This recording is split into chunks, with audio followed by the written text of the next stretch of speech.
You're watching Shravane Mukti channel. लेकिन उसमें हमको कुछ मिलेगा नहीं। विश्व में क्या होगा? विश्व में विरोध हो सकता है। विरोध माने हमारे भजन के विरोध आभास हो सकता है, इसलिए हमको तो मिलेगा ही नहीं। विश्व से हमारे चित्त तो मलिन हो जाएगा, है ना। तो सजातीय होना चाहिए। सजातीय स्निग्ध, स्निग्ध माने शांत स्वभाव, एकदम शांत स्निग्ध स्वभाव, समाहित चित्त, क्रोधित होते नहीं, विक्षेप होता नहीं।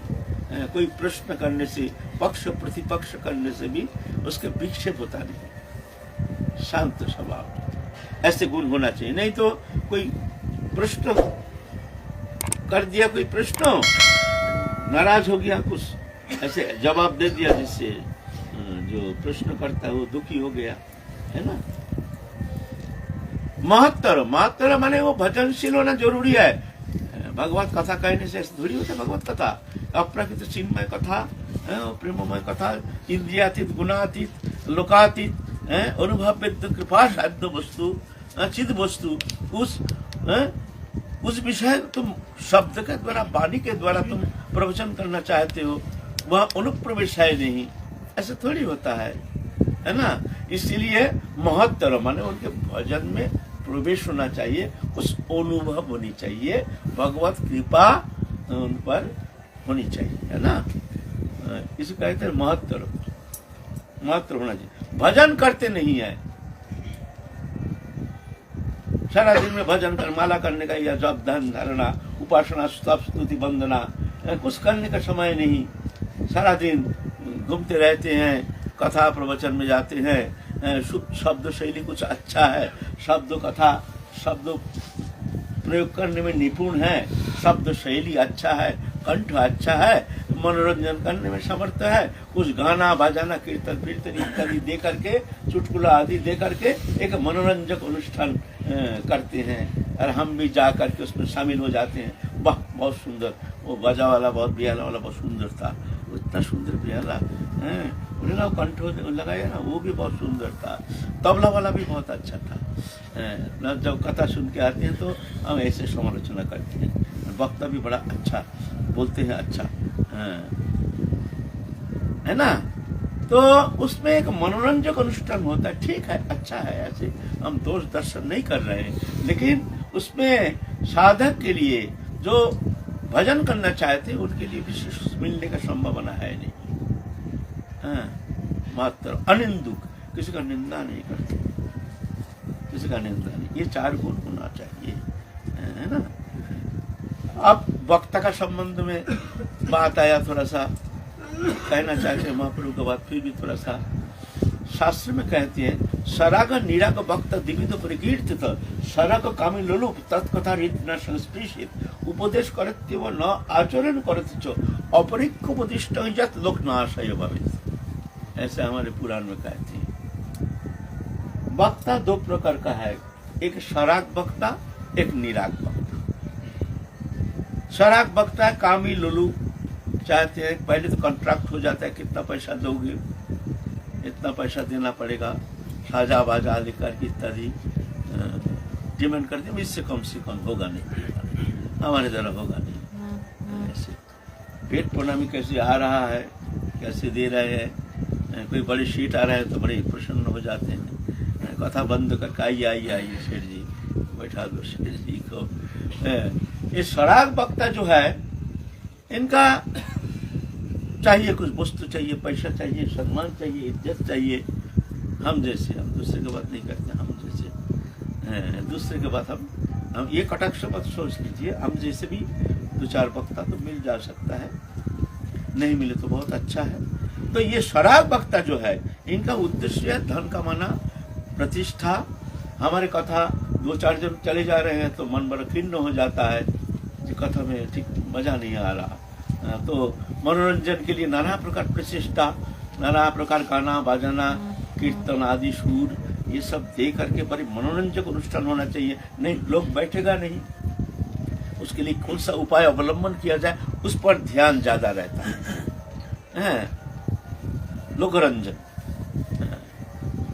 तो ये सराग वक्ता उनके, हम जैसे उनके उद्देश्य है कुछ धन चाहिए, पैसा चाहिए, सम्मान चाहिए, प्रतिष्ठा चाहिए, ये उद्देश्य। ये कामी, कामी माने कामना पूर्ण, लोलुप लालसा तत्कथा हृदय न संगति। ये ऐसे वक्ता का शब्द हृदय में प्रवेश करता नहीं है। उपदेश करे तेवन न आचरण करे। उपदेश तो करते हैं लेकिन स्वयं आचरण करते नहीं। अपरिक्ष उपदिष्टं यत् लोकनाशाय भवेत्। जीवन में आचरण करने का प्रयत्न किए नहीं है लेकिन उपदेश करते हैं, बोलते हैं वो लोकनाश का कारण होता है। वो लोकनाश क्यों? लोकनाश इसलिए माने हमारे तत्व संबंध में हमारा तो कोई धारणा नहीं, हमारे अनुप्रवेश है नहीं, हमारे शास्त्र में दखल है नहीं है? तो हम तो कुछ बोलना पड़ेगा ना। तत्व इतना सहज है, इतना सहज है, बड़ा तत्व विषय। महाप्रभु एक श्लोक का 61 प्रकार का व्याख्या किया आत्माराम श्लोक का। आत्मारामस्य मुने निगृहता प्रक्रमे कुर्वन्तो हितुकिं भुक्तिं इत्थं भूत गुणोगणि। ये श्लोक का 61 प्रकार व्याख्या किए थे काशी में, जब सनातन गोस्वामी जब महाप्रभु के सानिध्य में गए थे तो अलग अलग करके महाप्रभु तो एक श्लोक का जब इतने व्याख्या हो सकता है तो 18,000 श्लोक श्रीमद् भागवत महापुराण में, क्या हम उसका अंतर्निहित तात्पर्य जो है वो हम क्या जान सकते हैं? तुम तो अपने बुद्धि के द्वारा ही तो हम तो ऐसे निरूपण करेंगे ना। तो कहते ना ये कैसे संभव? बोलते भक्ता भगवत अंग्रह। जब भक्ति के द्वारा भक्ति देवी के शरणागत होकर के, जो भगवत चरण में शरणागत होकर के, जिनके जीवन के उद्देश्य एकमात्र इसी जन्म में भगवत प्राप्ति, ऐसे उद्देश्य लेकर के जो तीव्र हरिभजन करते हैं, तत्सहित भगवान को कर्ता मान करके, वक्ता मान करके, समर्पित होकर के, हे प्रभु तुम्हारे ये अमृतमय कथा तुम कहो, तुम वक्ता, मैं श्रोता हूँ, मैं हूँ घट में लेकिन मैं श्रोता हूँ, प्रभु तुम कहो। तो जाके उनके भीतर से प्रभु ठीक ठीक शब्द निकाल देते हैं, है ना। तो ऐसे वक्ता होना चाहिए। उपदेश करते बना आचरण करती छो। तो क्या होता है? जो ऐसे आचरणशील नहीं है, हरि भजन करते नहीं है, जीवन का उद्देश्य भगवत प्राप्ति है नहीं, ऐसे वक्ता कभी कभी तत्व सिद्धांत में गलत निर्णय ले लेते हैं। गलत, वो जानते नहीं है जो मैं जो शब्द कह रहा हूं ये गलत है, शास्त्र का अभिप्राय ऐसा है नहीं। और हम जैसे जो कुछ शास्त्र जानते नहीं उसको पकड़ के लाते हैं, वो शास्त्र में ऐसा कहा है, अरे तब तो भाई ऐसे ही करना चाहिए। जैसा उस दिन हम लोग शास्त्र में व्याख्या किए ना, अग्गैव गुणं दुषान मया दृष्टं विषकान धर्मान संत्यज्य सर्वान मांग भजे स्वच्छ सत्यम। वेद में हमारे द्वारा जो विधि निषेध दिया गया है, समस्त विधि निषेध परित्याग करके सर्वथा भाव से जो मेरा भजन करता है वो उत्तम भक्त है। तो विधि निषेध पालन करने का जरूरत नहीं है, विधि निषेध त्याग करके, शास्त्र विधि निषेध परित्याग कर दो, भगवत भजन करो भाई, इसी में कल्याण है, हो गया ना, सत्यानंद हो जाएगा, है ना। ये तो उत्तम अधिकारी के लिए कहा गया है, सचा सत्तमा, वह है उत्तम भक्त। तो ऐसा ही जो शास्त्र सिद्धांत जानते नहीं है, भजन करते नहीं है, अभिमान चित्तवृत्ति लेकर के जो इस तरह से भगवत कथा कहते हैं, उसके मुख से ऐसे फिसल जाता है कभी कभी भूल शब्द, सिद्धांत विरोध शब्द, और हम जैसे जो जानते नहीं उस शब्द को पकड़ के लाते हैं। शास्त्र में ऐसा कहा, श्रीमद् भागवत पुराण में कहा कि भाई विधि निषेध मत मानो, भजन करो। लो, इसीलिए सबके मुख से ऐसे अपरिक्ष जत लोकनाशय भवेत्, ऐसे वक्ता का शब्द कभी कभी नष्ट का कारण हो जाता है ना। कभी कभी भक्ति को खंडित करके, मान लो वो ज्ञान मार्ग में ऐसे व्याख्या किया, भक्ति बेकार है, ये माया है, भगवान का क्या भूख प्यास लगता है, भगवान क्या खाते हैं, भगवान का ठंडी लगता है, भगवान को कंबल उड़ाते हैं, ये सब सिद्धांत, ये माया है, ये कुछ नहीं है, ये कोई भजन नहीं है। लो हो गया, हम जैसे कोमल दालू साधक, अरे हम तो बेकार हमारा भजन है ना। तो इसलिए कहते हैं अपरिकृत विष्टम जात लोकनाशाय। इसलिए निराग वक्ता। निराग वक्ता माने जो कुछ चाहते नहीं है, जो भगवत चरण में समर्पित है, भगवत चरण में समर्पित होकर भगवत प्रीति संपादन के लिए उनके समस्त चेष्टा, साधन, भजन, तप, आराधना जो भी करते हैं प्रभु के प्रसन्नता के लिए, अपने लिए नहीं। कभी कथा प्रवचन करते हैं, वो भी जानते हैं प्रभु हमारे भीतर से उनके शब्दों का बुला रहे हैं, प्रभु करता है, प्रभु बकता है, तो जाकर के उस शब्द के द्वारा उसका कल्याण हो सकता है। अच्छा, और एक आपको कहता हूँ, आप सत्संग में जा रहे हैं ना, जाते हैं, ठीक ठीक सत्संग है कि नहीं, आप कैसे समझेंगे? क्या लक्षण है? तो लक्षण तो होना चाहिए ना। हम मान लीजिए आए हैं यहाँ मान लो आप बैठे हैं, समय आपका नष्ट व्यर्थ जा रहा है ना सत्संग करने के लिए, कुछ लाभ प्राप्त करने के लिए। तो आपको कौन सा लक्षण के द्वारा आप जानेंगे जो यहाँ आए हैं आपका ठीक ठीक सत्संग ठीक है? उतना सिद्धांत तो जानते नहीं है, हमको उतना ज्ञान नहीं है, शास्त्र ज्ञान है नहीं, तो हम कैसे जानेंगे हमारे सत्संग ठीक है कि? देखिए, यह है एक विचार। आप जब कथा सुनेंगे, कथा सुनने के बाद मान लीजिए आपके हृदय ऐसे एक प्रेरणा नहीं, हमको कुछ मिला है, जैसे एक भगवती प्रेरणा जागृति हो रही है, इच्छा जाग रही है, अच्छा लगा, ऐसा मन होता है, नहीं नहीं हमको भजन करना चाहिए, हम बहुत पीछे पड़े हैं, हम जीवन में तो सब कुछ कर रहे हैं लेकिन सत्संग ना करने का कारण हम बहुत पीछे पड़ गए हैं, हमारे समय वृथा जा रहा है। ऐसे कुछ भावनात्मक परिवर्तन अगर आपके अंदर होता है किंचित मात्र भी, तो समझना वो सत्संग आपके लिए ठीक है। अगर ऐसा नहीं होता है, मान लीजिए आप सत्संग में आए हैं, सत्संग कर रहे हैं, जाते समय दूर बहुत रात हो गया, चित्त विक्षेप हो गया, घर जाना है, कहाँ जाना है, ये करने, भूख भी लग गया, कोई रकम परिवर्तन नहीं, हृदय में कोई स्पर्श नहीं, भगवती कोई प्रेरणा नहीं, तो मान लीजिए वो सत्संग आपके लिए बेकार, समय बेकार गया आपका, ये लक्ष्य। इसीलिए सबके मुख से सत्संग श्रवण करना ठीक है, ऐसे देख कर करना चाहिए। हाँ, तीव्र रुचि में जो साधक है वो ऐसा देखते नहीं है, उनका देखने का मानसिकता खो जाता है। वो देखते हैं हम सत्संग हो रहा है, हरि कथा हो रहा है, कीर्तन हो रहा है, अच्छा वाह वाह वाह वाह, हम धन्य है धन्य, सुन रहे हैं। वो उल्टा पल्टा सिद्धांत कुछ भी करते हैं, अरे भगवान की कथा ही तो अच्छा लगता है। मान लीजिए आपको खाने के लिए चावल दे दिया गया है, लेकिन चावल में बहुत कांकर है, होता है ना, कोई भी चावल में छटा नहीं गया, देखा गया पत्थर है कुछ, जिस कारण बीच में कड़ांग करके एक ठो कंकर लग जाता है ना, तो खाने का आनंद तो नष्ट हो जाता है, ऐसा होता है ना। तो आप बहुत भूखे हैं, उस स्थिति में क्या करेंगे? अच्छा, एक आध कंकर लग गया, कोई बात नहीं, खा तो लो, भूख लग गया। और जिसको भूख नहीं है वो क्या करेंगे? बस ये खाया नहीं जाती, कंकर है, चलो भाई आटा। तो तीव्र रुचि में एक कंकर बंकर जैसे सिद्धांत विरोध होने से भी वो भूखे होने का कारण वो उसको, तब चलो कोई बात नहीं, हमारी कृष्ण कथा तो हो रही है, ऐसे इस तरह से हरि कथा होनी चाहिए। तो हमारे महाप्रभु आए हैं इस तरह से जगत मंगल के लिए, और राय रामानंद को माध्यम करके महाप्रभु अपने कथा सुन रहे हैं, माध्यम करके राय रामानंद प्रश्न कर रहे हैं। राय रामानंद से हम लोग इस विषय आज कई दिन से हम लोग आलोचना करते हुए आ रहे हैं, तो इसलिए पहले से इसके पुनरावृत्ति की प्रयोजन है नहीं, और पुनरावृत्ति होने से फिर आगे हम बढ़ नहीं पाएंगे, इसलिए संक्षिप्त थोड़ा दिग्दर्शन देंगे।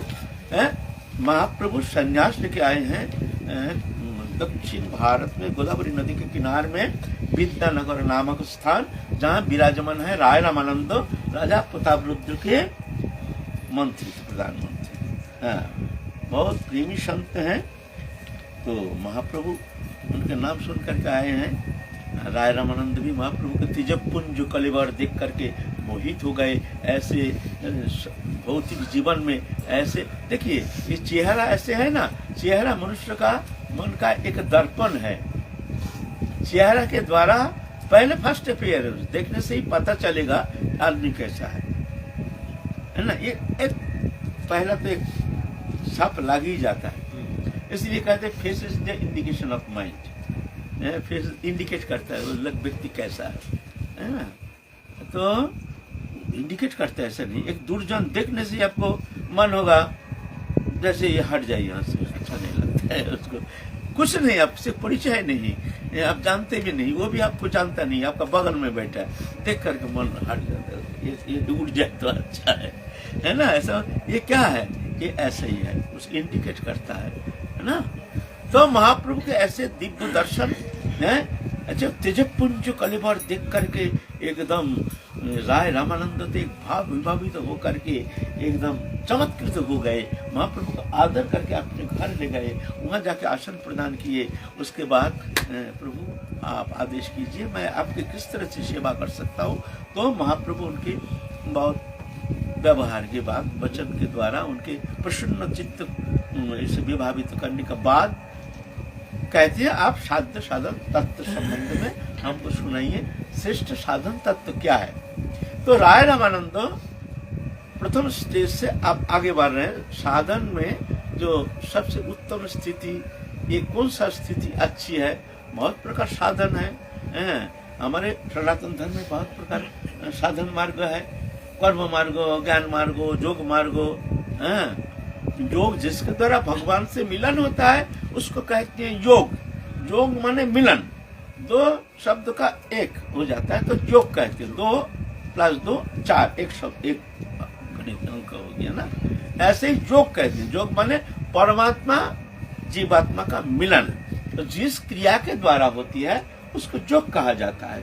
कर्म के द्वारा योग कर्म योग, ज्ञान के द्वारा योग ज्ञान योग, भक्ति के द्वारा योग भक्ति योग, हठ के द्वारा योग हठ योग, तंत्र के द्वारा योग तंत्र योग। ये सब तंत्र बहुत सारे मार्ग है हमारा, जिस मार्ग को अवलंबन करके साधक जाकर के अपने स्वरूप में स्थित हो जाता है, उसके जड़ चेतन से ग्रंथि से मुक्त होकर के सच्चिदानंद स्वरूप प्राप्त कर लेता है, उसको योग कहते हैं ना। तो राय रामानंद प्रथम शुरुआत कर रहे हैं, बोलो साध्य निर्णय करो। तो राय रामानंद कह रहे हैं जो पहले वर्णाश्रम धर्म श्रेष्ठ है, वर्णाश्रम धर्म आचरण करने से विष्णु भक्ति होती है। राय रामानंद कहते हैं, महाप्रभु कहते हैं ये बाहर की बात है, तुम आगे कहो। तो कहते हैं कृष्ण कर्मार्पण ये साधन श्रेष्ठ है। वहाँ तत्करुषि जदुष्णासी तदाशी तत्पुरुषमदर्पणम। महाप्रभु कहते हैं ये बाहर की बात है, तुम आगे कहो। फिर कहते हैं तो आगे चलना चाहते हैं। फिर राय रामानंद कहते हैं कर्मार्पण के बाद कहते हैं ना शुद्ध भाव, जहाँ भगवान के प्रति एक सरल आत्मीयता बोध से भगवत उपासना, आज्ञा गुणान मयादिष्टन विषकान धर्मान संतिच्य सर्वांज मांग भजे सच सत्यमा सर्वधर्मान परित्यज्य मामेकं शरणं भज। ये श्रेष्ठ है। तब महाप्रभु की इच्छा जो प्रेम मार्ग में जाना चाहते हैं, जुगल विलास के चरम पराकाष्ठा, राधा कृष्ण जुगल मिलन जो है वो वहां पहुंचना चाहते हैं। अरे ये तो क्या है, ये अच्छा है, उत्तम है। इस साधन के द्वारा क्या होता है, इस साधन के द्वारा तुम्हारा संसार चक्र से मुक्त होकर तुम भगवत सान्निध्य प्राप्त कर सकते हो। तुम्हारा जड़ चेतन ग्रंथि मुक्त होकर के तुम सिद्ध अवस्था में पहुंच सकते हो, निरापद भूमि में पहुंच सकते हो। तो महाप्रभु चाहते हैं इसके ऊपर पंचम पुरुषार्थ प्रेम वहां पहुंचना है। तो अब महाप्रभु कहते हैं आगे तुम आगे सुनाओ। फिर राय रामानंद कहते हैं ज्ञान मिश्रा भक्ति, ज्ञान मिश्रा भक्ति कहते हैं ब्रह्मभूत प्रसन्नता नशुचिति समः सर्वेषु भूतेषु मद भक्ति लभते पराम। ब्रह्म ज्ञान के पास बाद इस तरह से भक्ति देवी का आश्रय करने से फिर हमें पराभक्ति प्राप्ति होती है। महाप्रभु कहते हैं ये भी ठीक है, लेकिन आगे सुनाओ। फिर कहते हैं ज्ञान शून्य भक्ति, ज्ञान शून्य भक्ति सर्वश्रेष्ठ है। ज्ञाने मुदपश्य नमन्ते वजीवन्ति सन्मुखरितं भवदीय वार्तम स्थाने स्थित स्थितिगतं तनुमांग मनोवीर्जो प्रयास अजित जित पश्यस्तैस्तिलक्ष्यम। ज्ञान शून्य भक्ति, जिस भक्ति प्राप्त करने से जहाँ जाकर के प्रेमी भक्त के मुखत गिन हरि कथामृत श्रवण करके उस कथा अनुसार चलने के लिए प्रयत्न करते हैं, कायमन वचन से ऐसे महत सानिध्य में रह करके महत श्रीमुख से मुखत गिरन हरि कथामृत श्रवण करके जब भगवत चरण कायमन वचन से समर्पित होकर जीवन धारण करते हैं, भगवान कहते हैं हमारे ऊपर कोई विजय प्राप्त कर नहीं सकता, मैं अजीत हूँ, लेकिन ऐसे भक्त मेरे ऊपर विजय प्राप्त कर लेता है। एक ज्ञान सुनना भक्ति। महाप्रभु कहते हैं नहीं तुम आगे सुनाओ और कुछ सुनाओ। आप देखते राय रमानंद जी आगे सुनना चाहते हैं। तो आप आए हैं ब्रज उपासना पद्धति, माधुर्य उपासना। हम लोग आगे आलोचना किए हैं उपासना का 3 प्रकार, एक ज्ञानमय प्रकाश, एक ऐश्वर्य प्रकाश, एक माधुर्यमय प्रकाश। अलग अलग उपासना अनुसार भगवत सान्निध्य प्राप्त करते हैं साधक। निर्विशेष ज्ञानमय प्रकाश जहाँ भगवान के नाम रूप गुण नहीं, ब्रह्म उपासना पद्धति, ये भी स्वीकृति है हमारे सनातन धर्म में। ऐश्वर्यमय प्रकार भगवान अनंत विभू, सच्चिदानंदमय भगवान, उनका भूख नहीं प्यास नहीं कुछ नहीं है, वो आनंदमय दिव्य सृष्टि करते हैं, प्रलय करते हैं। भगवान को ऐश्वर्यमय प्रकाश। और एक है वृंदावन में माधुर्यमय प्रकाश, जहाँ भगवान भूल जाते हैं मैं भगवान हूँ, भगवत्ता भूल करके भगवान एक भक्त के साथ एक साधारणीकरण, भक्त के बिना भगवान को जानते नहीं है, भक्त भी भगवान के प्रेम में इस तरह से फंस जाते हैं, भगवान को वो भगवान मानने के लिए तैयार नहीं। हमारे सखा, हमारे मित्र, हमारे सबसे प्रियतम, हमारे सबसे निकटतम, ये जानते हैं। भगवान भगवान जानते नहीं है, हमारे सबसे प्रियतम, हमारे सबसे निकटतम, ऐसे भावना लेकर भगवान के साथ एक तल्लीनता, तन्मयता, एक भावनात्मक, एक आत्मीयता। हम लोग आत्मीयता है ना, जैसे हमारे भाई के साथ, मित्र के साथ, ऐसे हम जैसे संपर्क के अनुसार हम प्यार करते, व्यवहार करते, भगवान के साथ भी ऐसे ही व्यवहार। एक प्रियतम हमारे जान करके, निजी जन जान करके भगवान के साथ जो निसंकोच व्यवहार, ये है हमारे माधुर्य उपासना, जो हमारे वृंदावनी उपासना, वृंदावन में ही ये उपासना पद्धति है, और कहीं कुत्रा भी ये उपासना पद्धति देखने में आता नहीं है। ये वृंदावनी उपासना, ये विषय में हम लोग काल आलोचना की है, जो किस तरह से सुख भाव उपासना, वात्सल्य भाव उपासना पद्धति वृंदावन में भगवान के साथ कैसी व्यवहार करते हैं। सब सखा लोग मानने के लिए तैयार नहीं, तो ये भगवान है, और भगवान भी भक्त को छोड़ करके जानते नहीं है कुछ। अहं भक्त पराधीन हूँ, असतंत्र बुद्धि जो, मैं भक्त का अधीन हूँ, मेरा कोई स्वतंत्रता नहीं। भगवान भूल जाते हैं मैं भगवान हूँ, भगवत्ता भूल करके एक साधारणीकरण, भक्त के पीछे पीछे भगवान अनंत कोटि वैकुंठ नायक भक्त के पीछे पीछे अनुगमन करते हैं। ये है हमारे उपासना।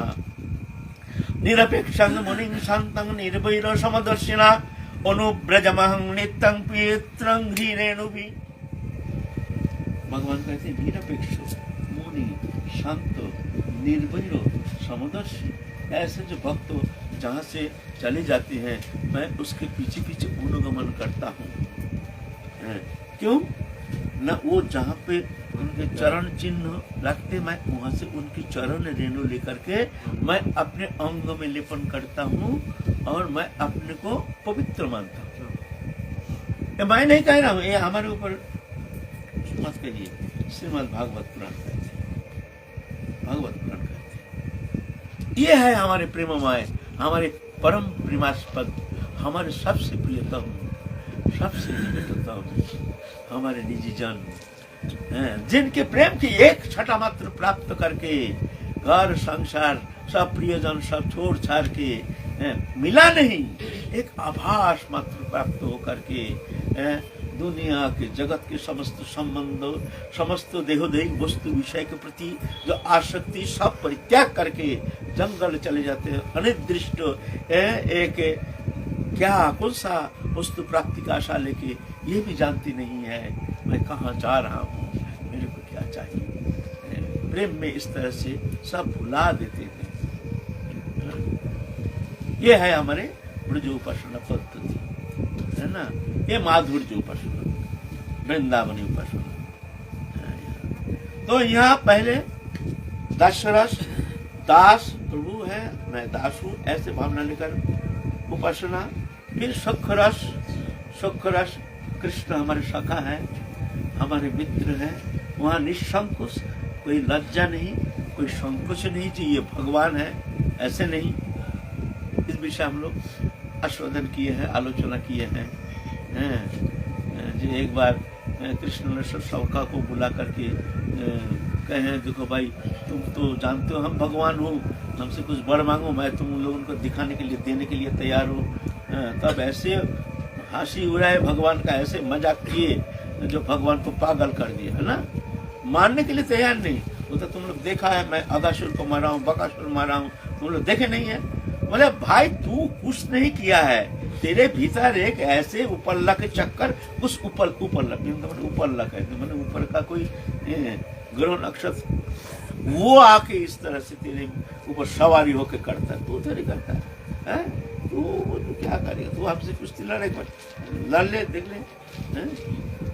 ऐसे ना मानने के लिए तैयार नहीं। बोला मैं गिरिराज धारण किया, तुम देखे नहीं, ओ वो गिरिराज धारण किया, अरे क्या गिरिराज धारण किया, सुनो ये क्या कह रहा है, अरे हम लोग भी डंडा लगाए हैं, एक सब कोई अपना, ऐसे थोड़ी है। तो अंगली हम लोग डंडा लगाए और ये तो अंगली हिला करके कह दिया मैं गिरिराज धारण किया। अरे यार तू यार लंदे यार।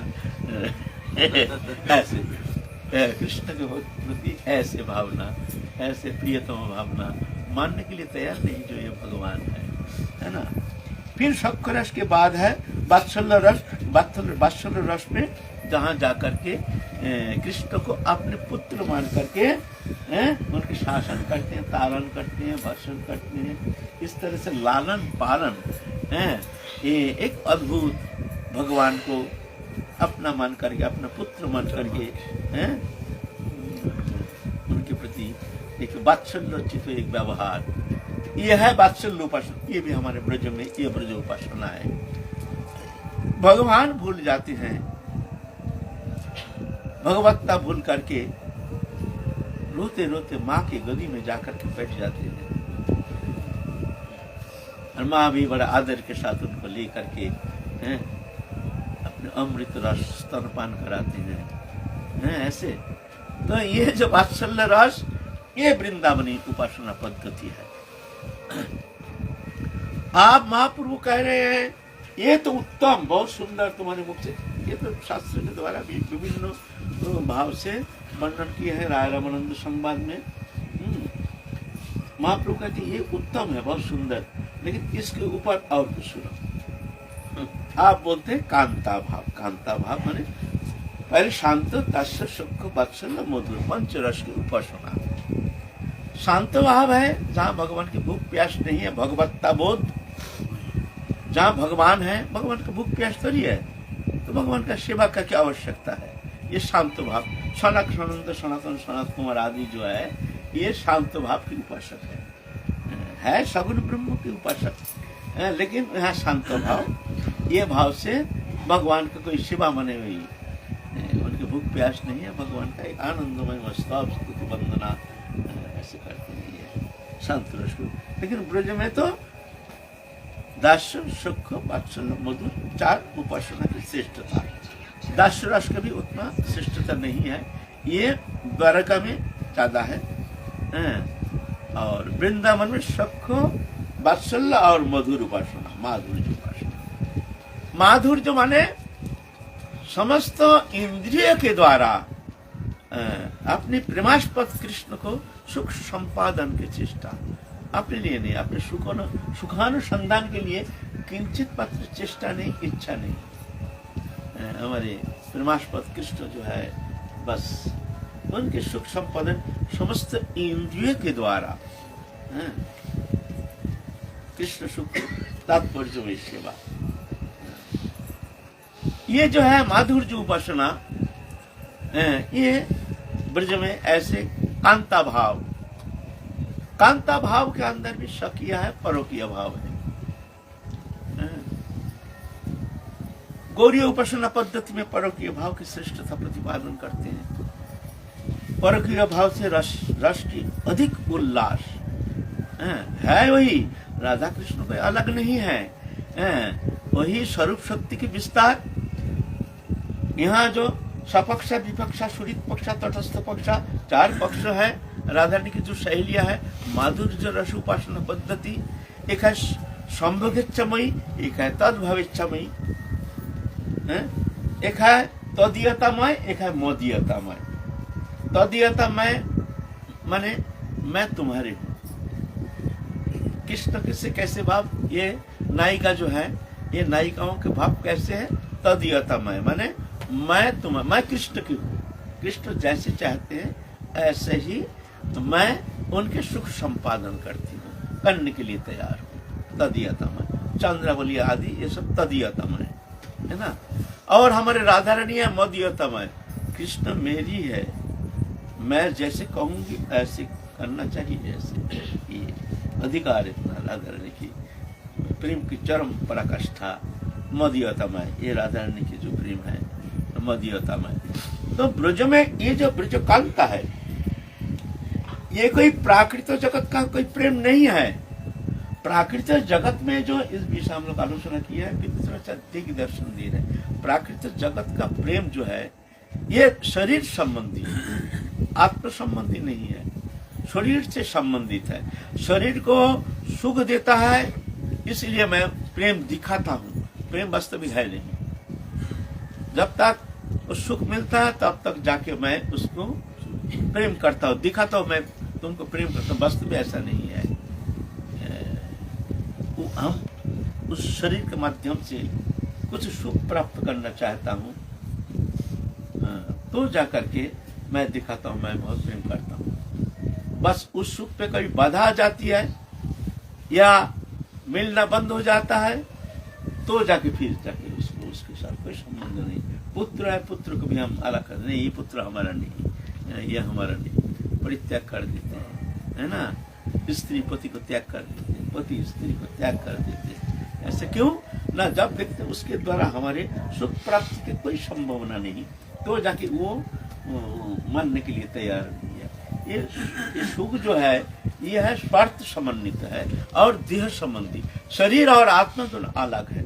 आत्मा है भगवतांश, शरीर है प्रकृति से बनी हुई शरीर है। शरीर है अपरा प्रकृति, आत्मा है जीव चैतन्य सत्ता परा प्रकृति। अपर है मितस्तन्यं प्रकृति विद्धि में परम जीवभूत महाबाहो जयदंग धारी जत जगत।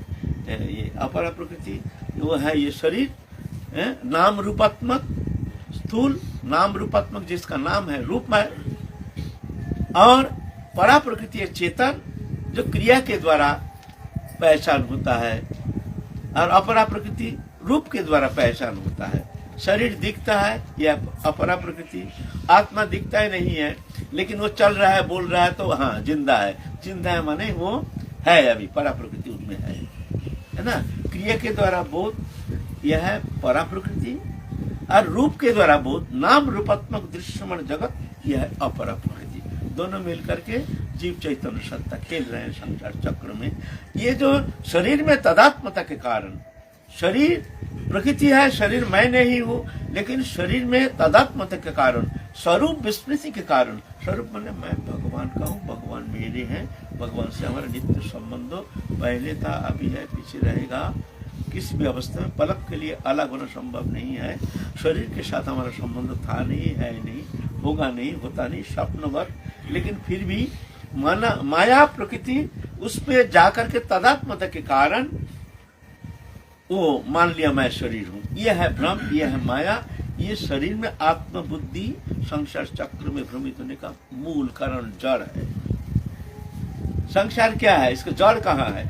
जड़ है शरीर में आत्मबुद्धि, मैं हूँ शरीर, यह है जड़। माया क्या है?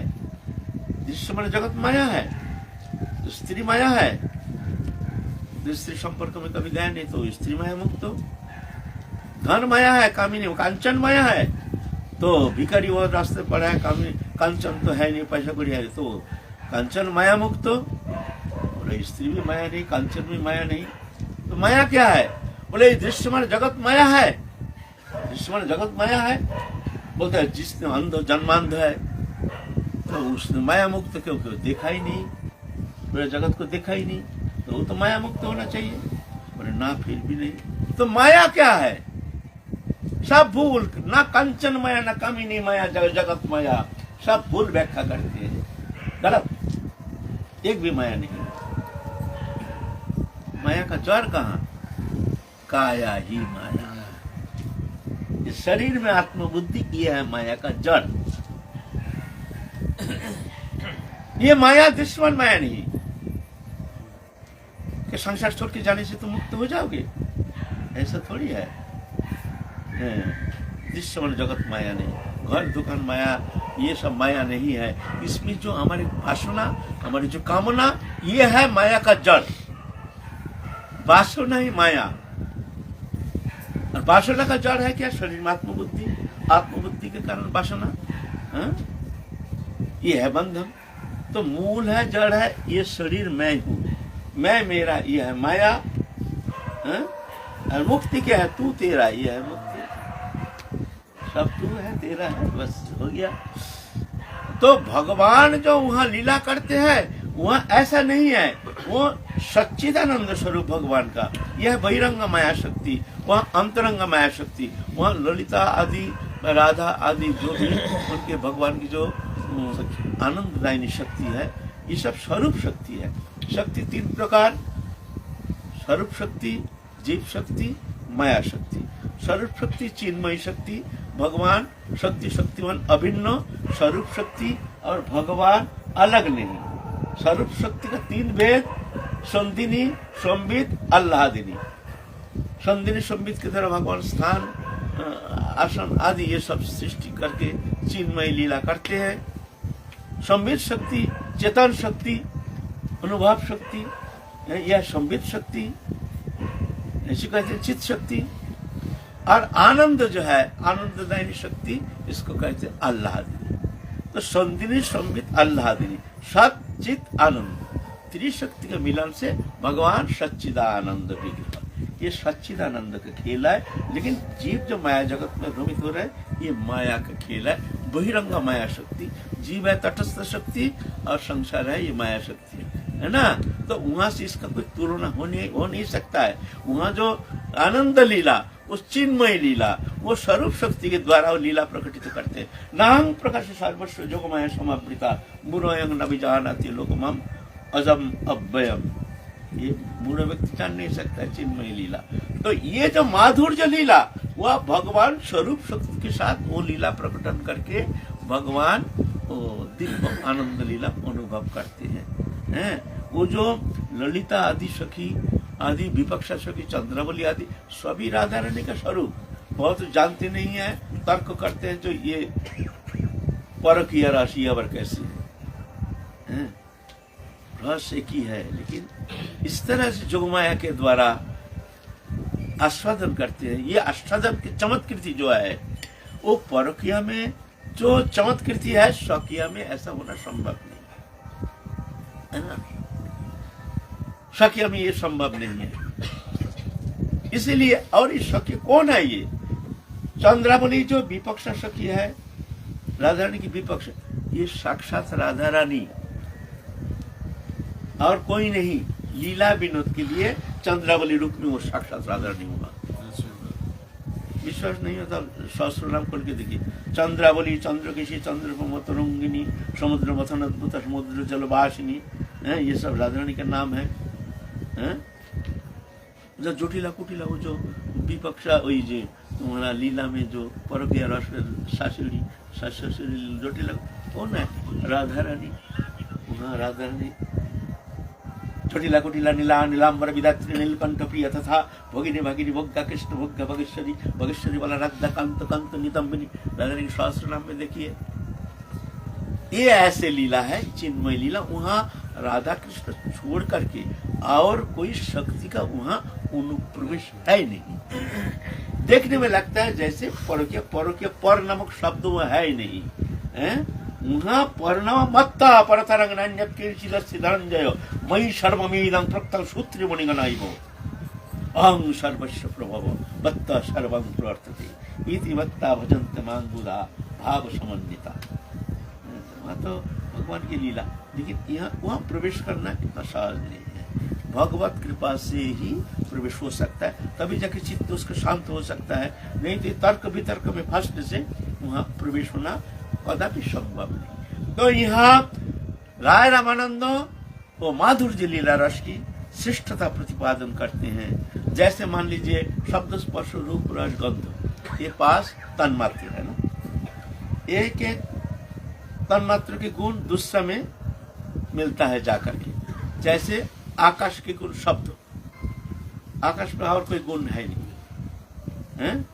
वायु में, वायु का क्या गुण है? स्पर्श। वायु में दो गुण आ गया, शब्द भी मिल गया, स्पर्श भी मिल गया। वायु, हाँ वायु बह रही है ना, और शब्द हो आवाज भी होता है, जोर से बहने से आवाज होता है।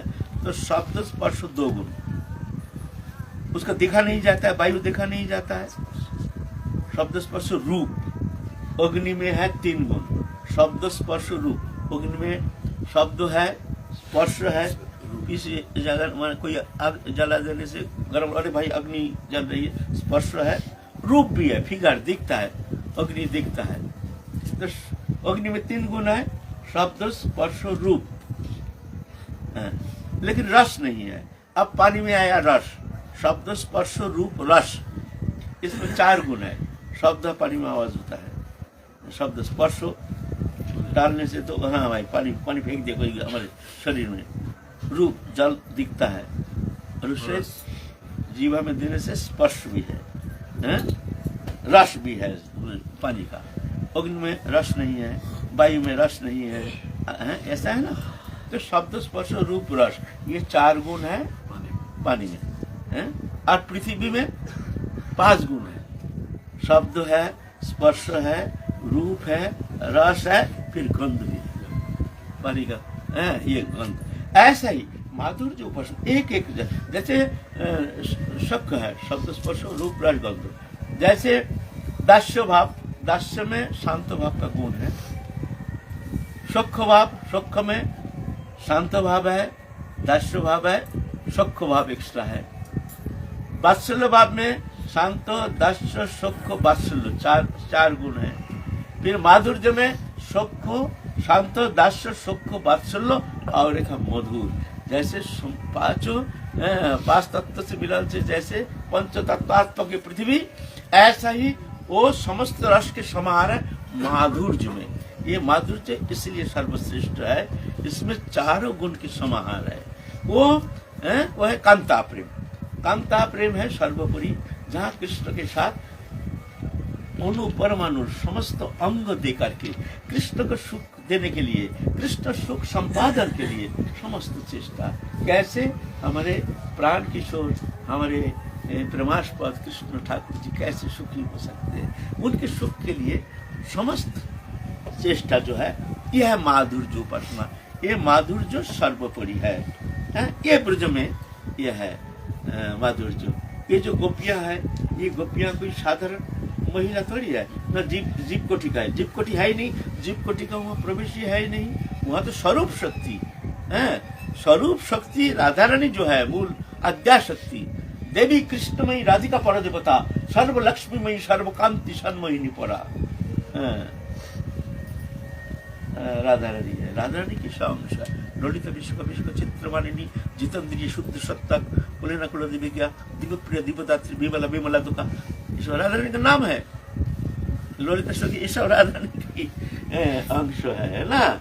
इसीलिए वहाँ पर शब्द आता नहीं है, वहाँ एक स्वरूप शक्ति और भगवान जो सच्चिदानंद दोनों भगवान, उनमें और शक्ति में, शक्तिमान में कोई भेद नहीं।